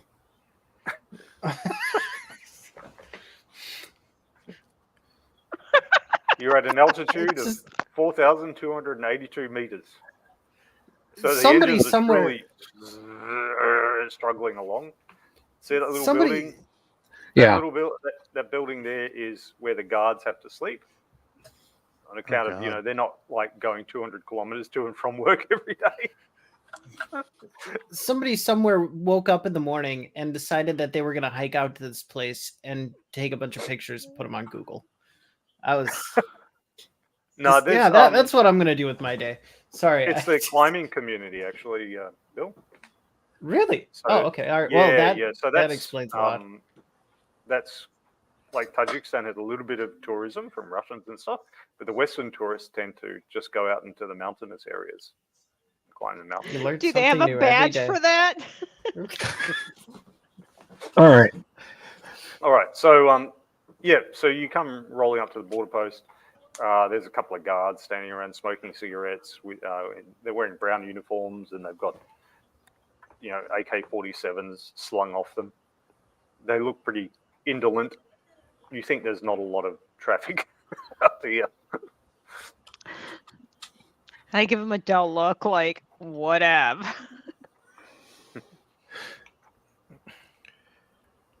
Right, yeah. So this is the southern view. You're coming up. You're looking to the north, and then that I believe is the northern view, where you're just on the other side. It's not technically the other side of the border for another 1.5 to 2 kilometers, but this is just where the post is.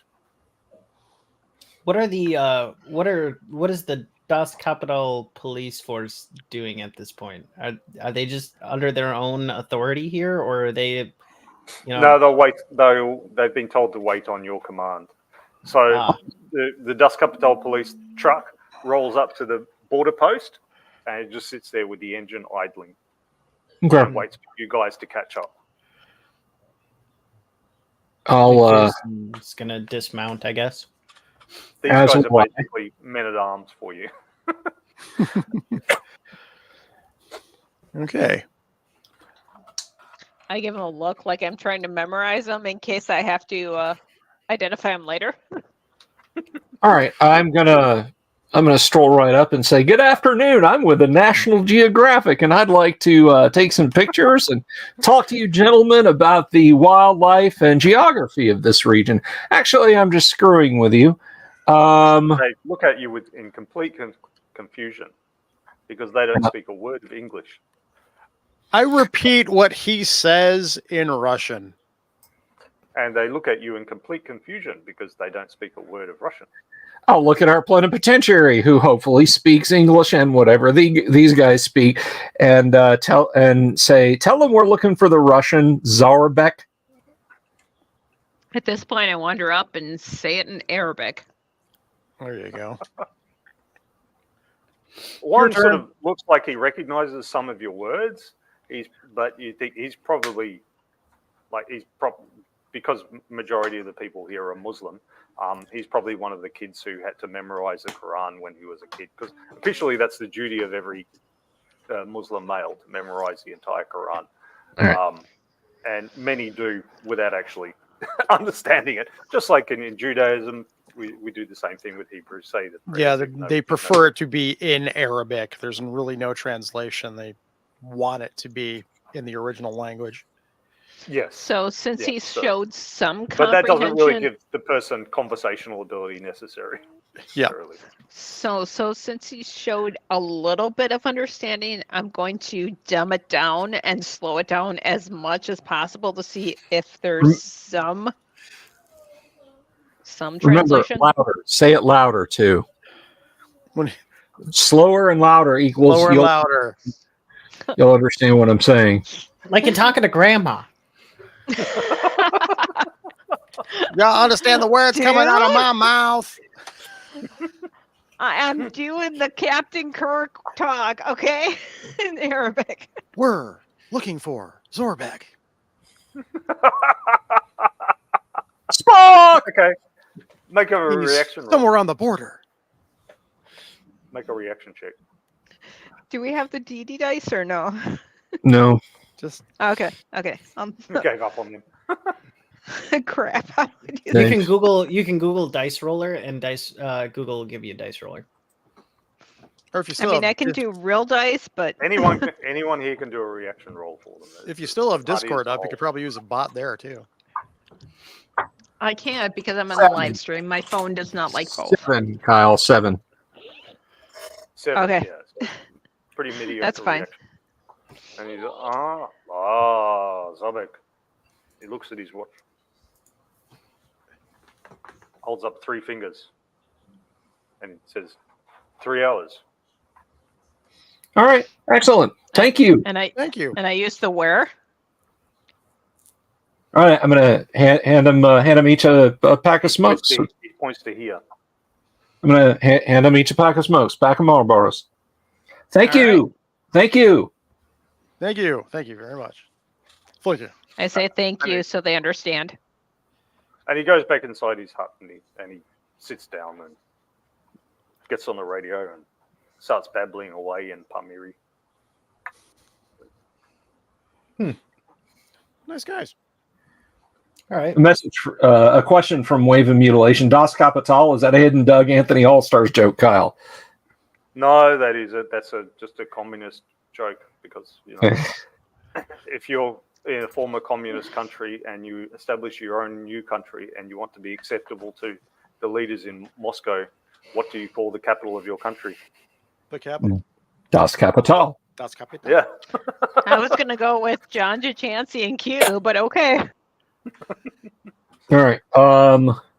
So it sounds like we're just waiting here for 3 hours, huh? Apparently. I guess maybe me and Stone will huck it up one of these mountainsides here, and I don't know if he tries to pull something funky, we'll be up there with guns Mm-hmm. And- Overwatch. and anti-migraine pills. Holler if you need And- either. I mean, I'm sure we could set up some kind of friendly surprise if we need it. What have you got in mind? What do you I think wasn't she has allowed to in bring the mind? good stuff. What do you think she has in mind? Fair enough. Just keep it away from me this time. Yeah, you can spot for him this time. Promises.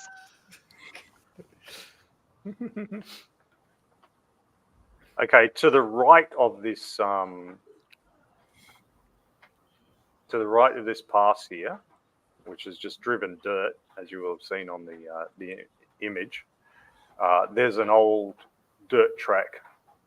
It's like 30 meters away or something like that, and further up, you see there's a revetment there. So you wouldn't call it a valley, even a gully, but yeah, it's just looks like the track was going down there, and they probably abandoned use of that track once a better road came along. Bit of water, but provides a bit of blind view. So like if you were on this southern part of the road here, you wouldn't be able to see over that little risen area, and that then drops down onto the other side. Is that clear? Yeah. Is that what it is, isn't it? Yeah. Now the customs is actually here. You've got this risen area here, and then that goes for about 200 meters, and then it drops back down into a scree area that comes from more of the mountainous areas. Okay. So this customs thing, you think it's probably been built here rather than further along, because the place tends to get these cold winds that come from the east, and it's at least somewhat sheltered from the worst of those winds.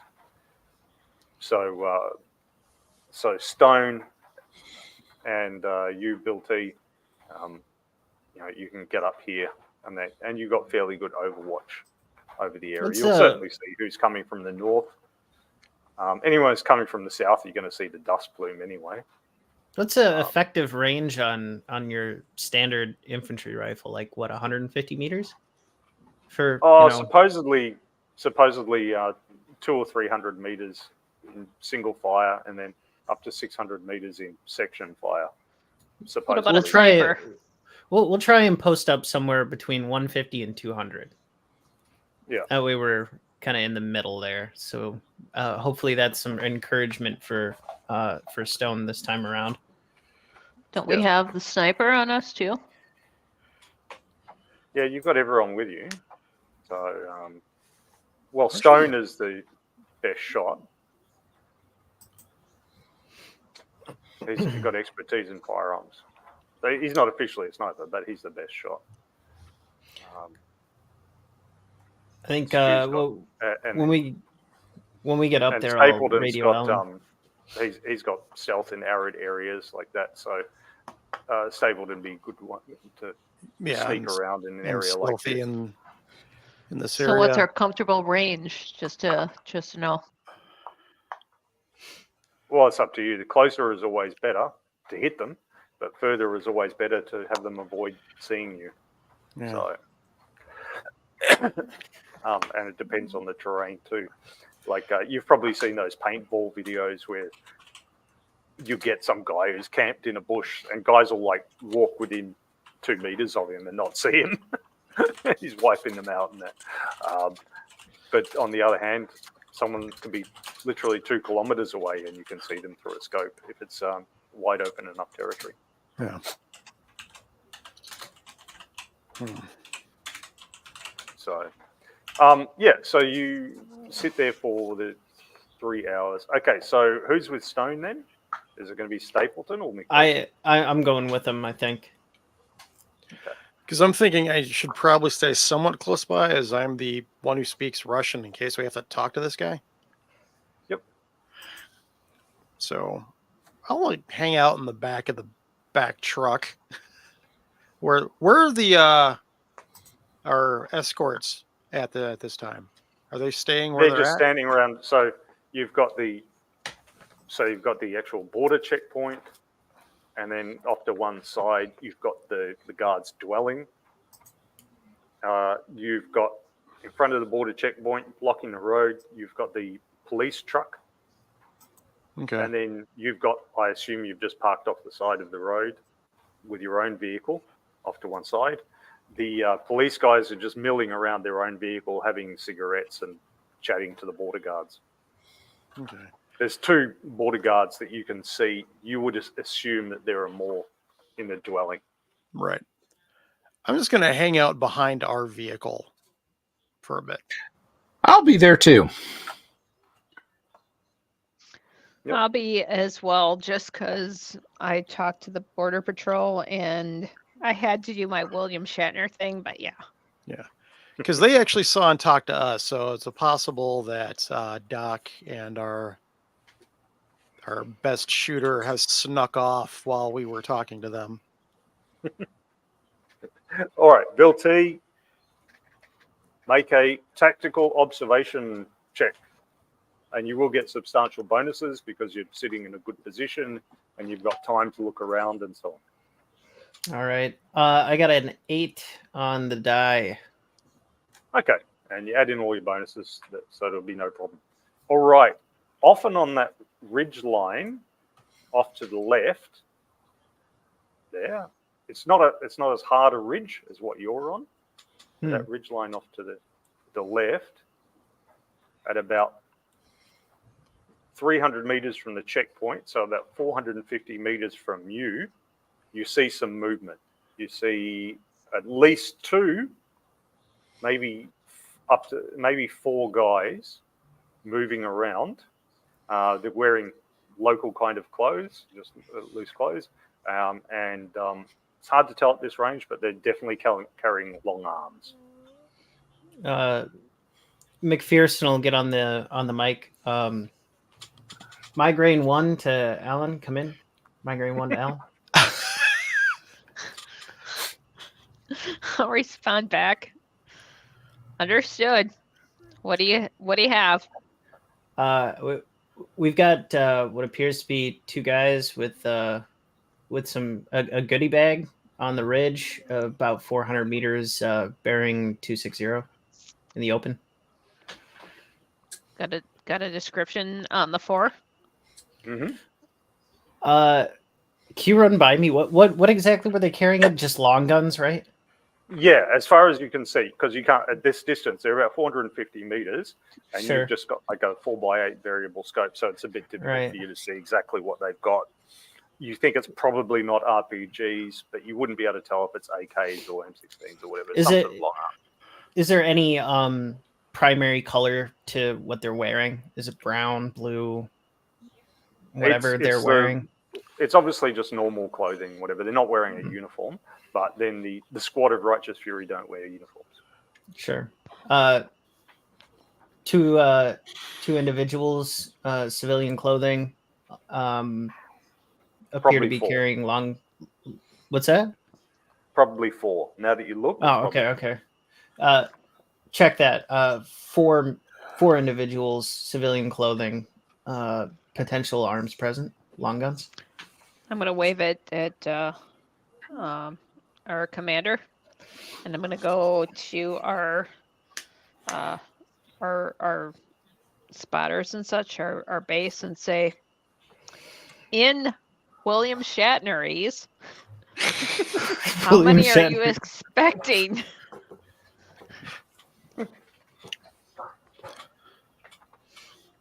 Zorbex, on his way. We don't know for sure. I want to know how many they think. And I was kind of muttering out to myself, if they're not religious, why are they called Righteous Fury?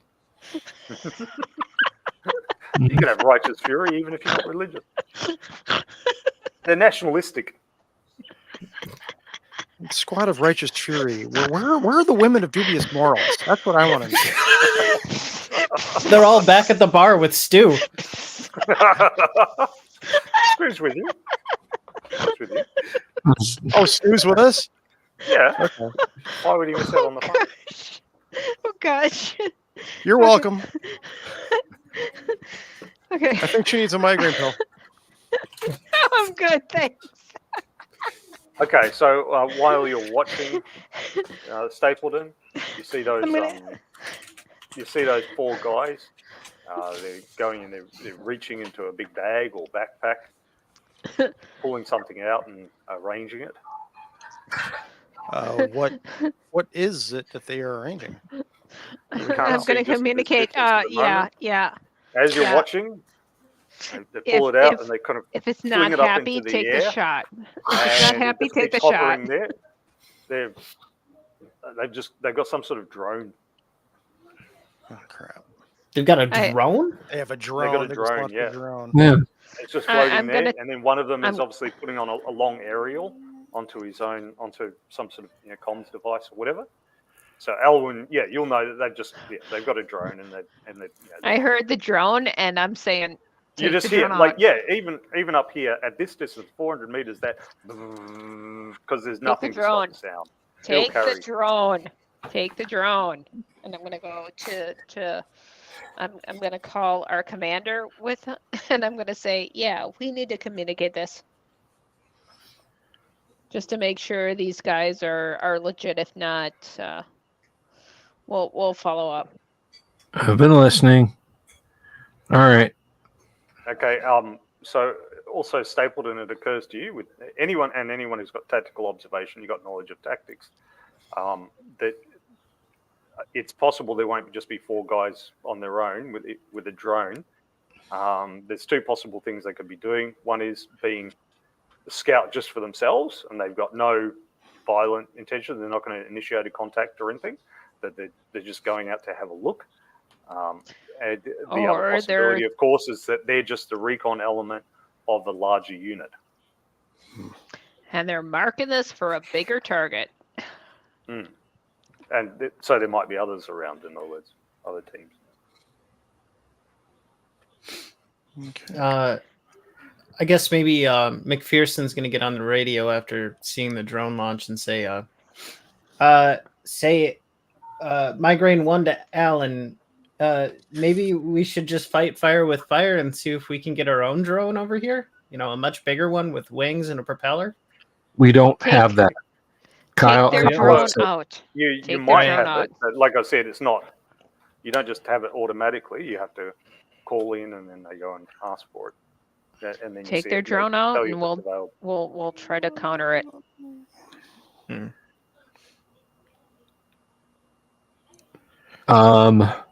Wait, do you have your tech stuff with you? Because possibly could you probably try jamming their signal or not?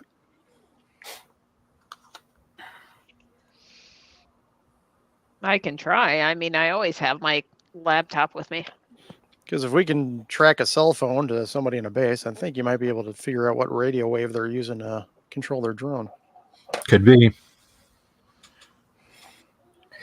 Yeah, see if you can find out what channel they're on. I'll try that.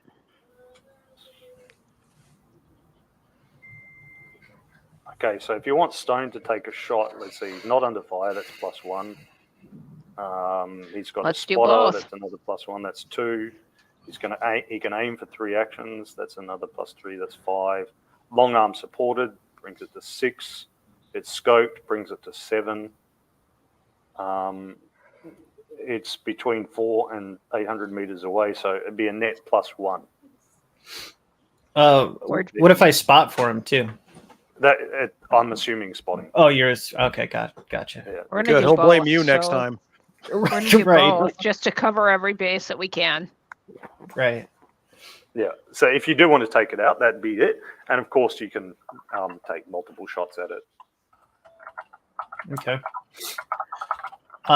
Would you like me to roll for Stone, or would you like to? Yeah, I can. No, players always roll for player characters, including Sure. absent players. Or are you going Okay. to try to jam it, or are you just going to leave it alone? What are you guys doing?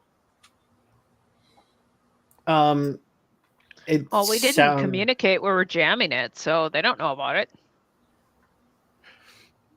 Well, Right, it's just okay. near them at the moment, and they'll be able to physically see it. So if it drops out of the sky, and then 1 point something seconds later they hear a shot, they'll figure it out.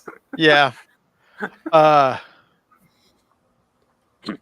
wonder guess if I should- McPherson will go on the radio and say we have a clear shot at it. We're free to engage. No, see if you can jam it first. We'll take the shot. All right, I communicate. We're gonna try to jam first, and if we can't do that, we're gonna let you know to try to take it out. Okay, make a tech comms roll. So you just add your +1, and you've got regular equipment, so that's another +1, +2. So you need 10+. LS, you want to roll for me?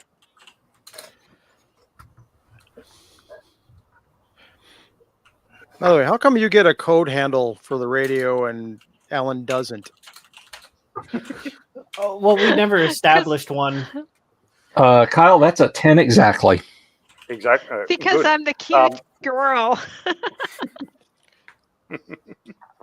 Alrighty. So, yeah, you see the drone kind of stop in the air and kind of move around a bit erratically. And Bill T, you can see them kind of fiddling around with their controls and looking a bit agitated and obviously shouting at each other. About that. So it stopped about 50 meters away from them, and it's come down towards you, but it's about 50 meters away from them. We'll radio back the observation. Now, Kyle, regardless of what my player knows, is it just she's interrupted the signal or she's overridden the control? Interrupted the signal. Okay. I'm going to keep moving to try to take control, I guess. Well, that would be hacking into it. So that's a different matter. That'd be a very, very different thing to do. Okay. So I just basically disrupt it. Yeah, just as long as they can't like move it and figure out what we're doing. Can I take another tactical observation away from those two individuals and just scan the rest of the horizon that direction? Yep, that's very good, Bill T, because one of the things that you get warned about in military operations is what they call target fixation. It's like the old thing of like chasing like you see in the movies, they're chasing the aircraft, trying to fire up his jacksie, and then someone comes behind you and gives you a nasty surprise. So, yeah, make a roll. All right. I got 9 on the roll here. Okay, and you've got the skill, so that's 10. So you look around. All right. Well, just in case, I'm going to want to take a look around where we are too. Just in case there's not more guards lurking somewhere. Okay, now you don't see anyone else, still too. However, if you were commanding an enemy team and you were coming from the north, you would place them north-northwest. You would place them just on the other side of that range of hills. So you guys are down there basically, Mm-hmm. right? And then the team with the drone are over there. Can you see these pins that I'm popping up? Yep. Yeah. Yep.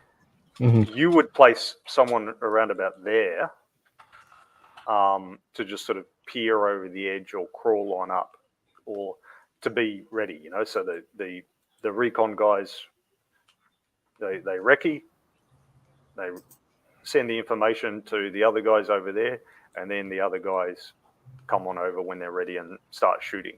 That's what you would do. I guess I'll let Stone know. Hey, Stone, keep eyes on those guys. I'm gonna just take security over here for a little bit. I'm gonna watch over there.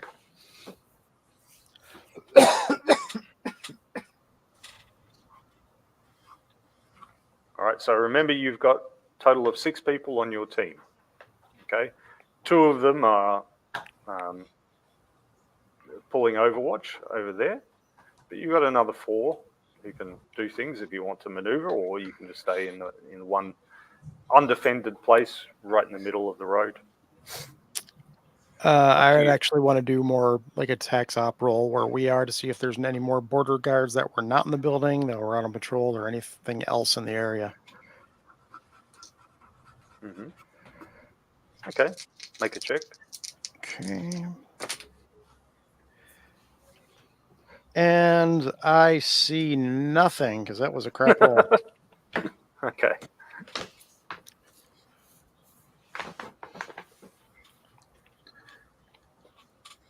Apparently, I'm still hung up on the Righteous Fury question.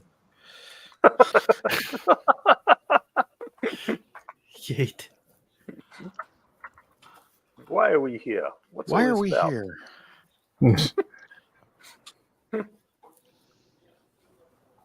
To be fair, grunts do that, so you know. Well, I'm going to grab Sullivan and say, let's get someplace less in the middle of the highway E. Maybe cover over next to that building so we can keep an eye on ongoings up on the hill. Probably a good idea. I'm going to continue to play with their drone. Okay. All right, make another obs tac check.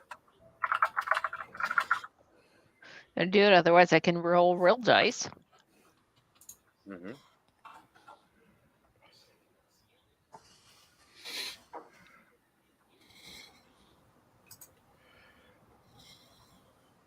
Real dice, what am I rolling?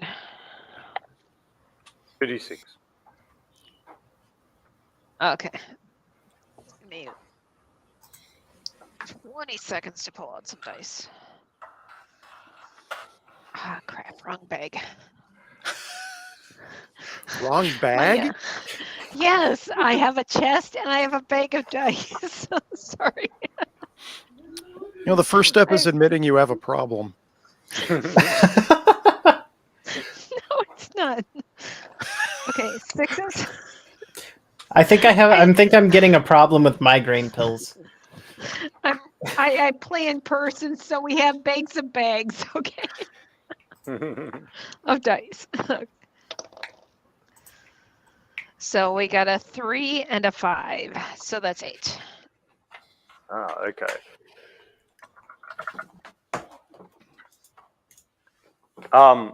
Yeah, you don't manage to you don't manage to hack their drone. But it is still jammed, right? Yeah, it is Okay. still jammed. It's not moving around. All right.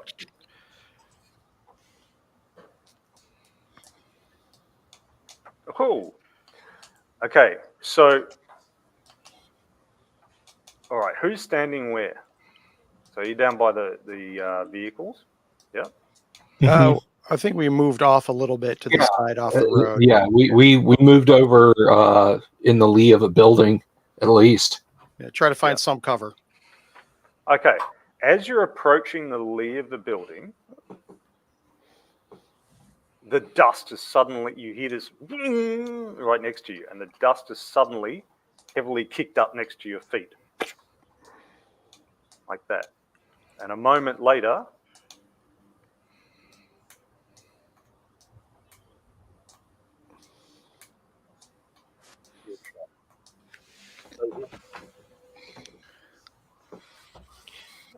I think your mic kind of cut out there. Kyle. You're muted. oh yeah, the mic's doing it. We did see that grin though. Yeah, there was something fun happened. Yeah. Oh dear. That never ends well when the GM does that kind of grin. No. There you go. You hear that a second and a half later. And then, in the next moment,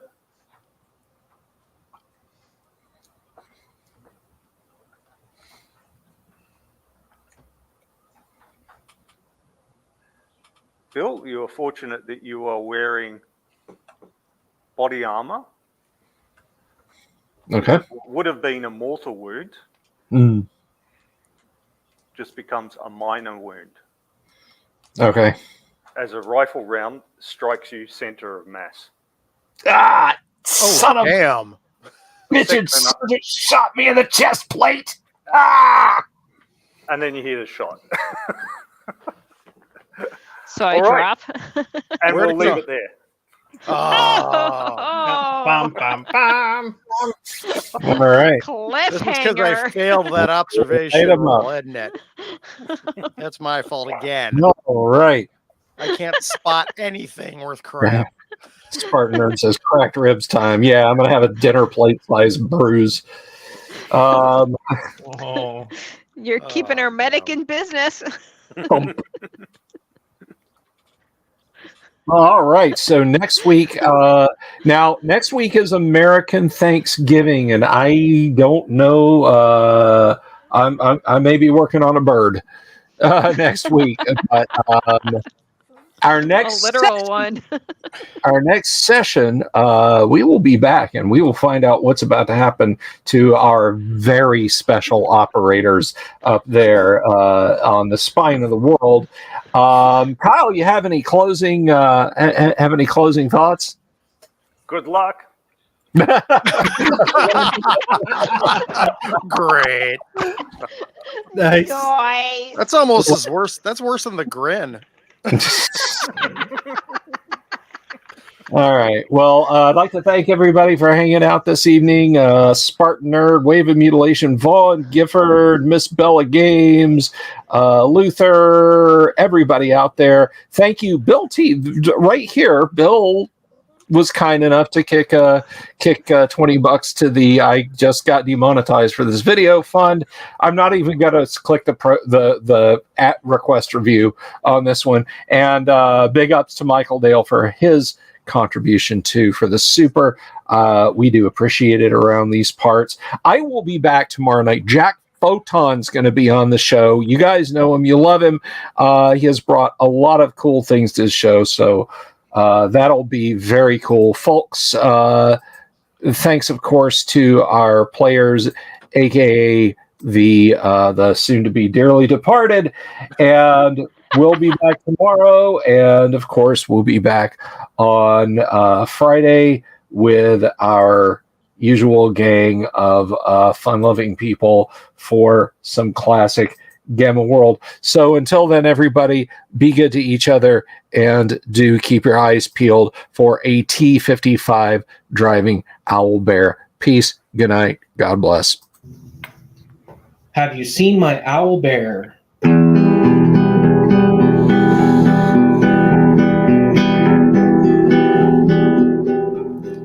Here's to all the weirdos everywhere in the woods and in the air. Have you seen my owl bear? Should I shave off all my hair? Bobs are all around. Some live in tunnels underground. Some are fat, some are rich, some are sleeping in a ditch.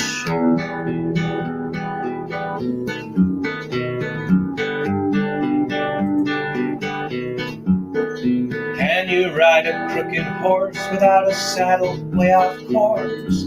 Naked as a toad, all the way to Smoky Joe's. Have you seen the little creep driving fast in his little green Jeep? He smells like fish and brandy, but his rotten teeth look dandy. Take me to the show, I don't care if fast or slow. From action flicks to dancing dicks, just take me to